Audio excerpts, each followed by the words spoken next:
Welcome back to Fusty Stories. Don't forget to like, subscribe, and get ready for another story you won't forget. Let's dive back to the story.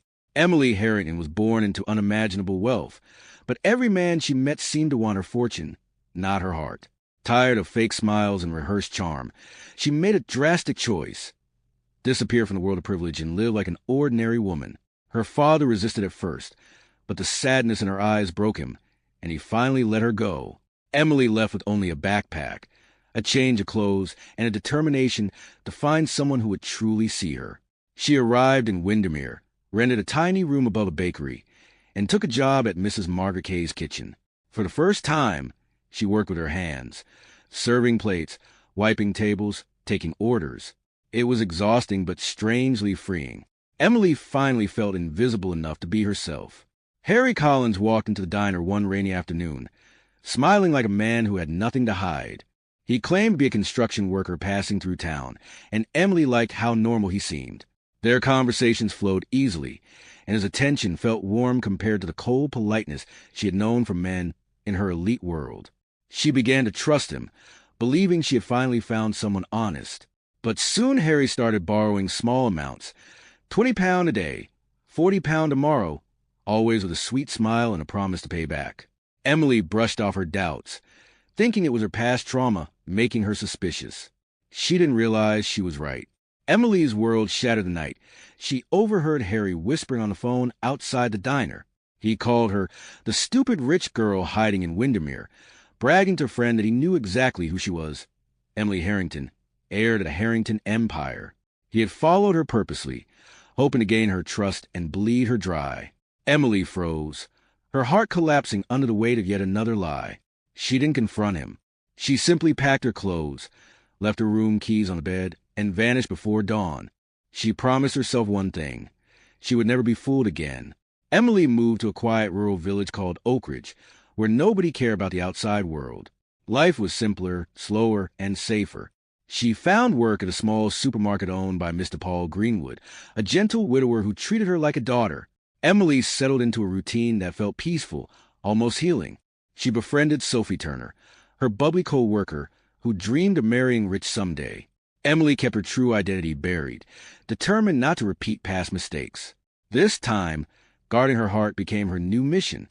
Edward Blake, the wealthiest man in the village, noticed Emily almost immediately. Women often threw themselves at him, but Emily didn't even look his way. Her quiet confidence and natural charm made him curious. Soon, he began visiting the supermarket frequently, offering to drive her home or buy her lunch. Emily politely declined every time. She wasn't ready to trust anyone again, especially a man with power. Sophie, who had always hoped to marry Edward, began to grow jealous, convinced Emily was somehow stealing what she believed was rightfully hers. One sunny afternoon, Emily stepped outside for a break and nearly got hit by a football. Before she could react, a man grabbed her arm and pulled her out of harm's way. That man was Adam Westwood, a construction worker assigned to a new project in the village. His smile was warm, genuine, and completely disarming. Emily felt something she hadn't felt in a long time: comfort. Adam didn't try to impress her. He talked about simple things, like football, family, and the joy of building something with his hands. She found herself opening up in ways she hadn't planned. Emily and Adam began spending time together, walking home after work, sharing snacks during breaks, laughing at silly village gossip. Their connection felt easy and natural, like two people who had known each other for years. Emily loved his humility and the quiet strength in his voice when he talked about life. But Adam carried a secret of his own. He was not a simple construction worker. His real name was Daniel Westwood, a UK tech billionaire quietly overseeing his construction company's rural project. He kept his identity hidden, searching for someone who loved him without his money. Sophie Turner watched Emily and Adam grow close, and her jealousy exploded. First, she wanted Edward Blake. Now, Adam seemed interested in Emily, too. She began spreading rumors, tiny ones at first, whispering corners, hinting that Emily was manipulative or hiding something. Emily ignored it, knowing Sophie's insecurity ran deep. Edward also noticed Emily's new bond and felt threatened. His irritation turned into determination. He wasn't used to losing anything, especially not to an outsider. As the construction project neared completion, Adam grew distant. He knew he would soon have to return to the city and reclaim his billionaire identity. The thought of leaving Emily tore at him. He asked her to trust him and come to the city with him when his work was done. Emily hesitated, afraid of repeating her mistakes. She decided she would tell him the truth about her identity, finally, but fate moved faster than her courage. Emily overheard one of Adam's workers addressing him as Mr. Westwood, respectfully informing him about a meeting with the board. Shocked, she pieced it together. Adam wasn't a construction worker. He was Daniel Westwood, the billionaire her parents once wanted her to marry. Her heart broke, not because he was rich, but because he had hidden it from her. When she confronted him, Adam gently confessed that he hid his identity for the same reason she did, to find genuine love. Emily, overwhelmed but understanding, realized they were mirror images of each other, two wounded hearts running from the same pain. Emily struggled to process the truth. Part of her wanted to run, like she always did when someone betrayed her trust. But Adam looked at her with sincerity, explaining he hid his wealth for the same reason she did, to find someone who loved him, not his money. His honesty softened her anger, and she realized they were both victims of the same world. Emily slowly let go of her fear and allowed herself to forgive him. Adam asked her again to come with him to the city. This time, Emily agreed. She didn't know what waited for her there, but she knew she wanted to face it with him. Their connection was real, deeper than anything she had ever known, and she refused to sabotage it with fear. The city felt enormous after her months in Oak Ridge. Adam, now Daniel Westwood again, took her to his family's mansion for a formal introduction. His father, Richard Westwood, was polite but distant. His mother, Eleanor Westwood, however, was cold from the moment she saw Emily's simple clothes. She assumed Emily was a poor village girl looking for a wealthy husband and wasted no time showing her disapproval. Eleanor even pulled Emily aside, offering her money to leave Daniel. Emily refused with dignity, but the insult cut her deeply. Daniel was furious when he learned what his mother had done, but Emily urged him not to fight. She knew acceptance wouldn't come easily. She would need to prove herself, not through wealth, but through grace. Rumors began spreading in the Westwood social circle. People whispered that Daniel had picked up a supermarket girl from a rural village. Emily overheard cruel jokes at a charity luncheon and felt the sting of humiliation. She wondered if she truly belonged in Daniel's world, or if love alone was not enough to bridge the gap between them. Daniel tried everything to make her feel welcome, but Emily could sense the tension. His world judged her, her past betrayed her, and her secret, her true identity, became heavier each day. She decided she would reveal the truth soon, but she wanted the right moment, one where she could reclaim her dignity.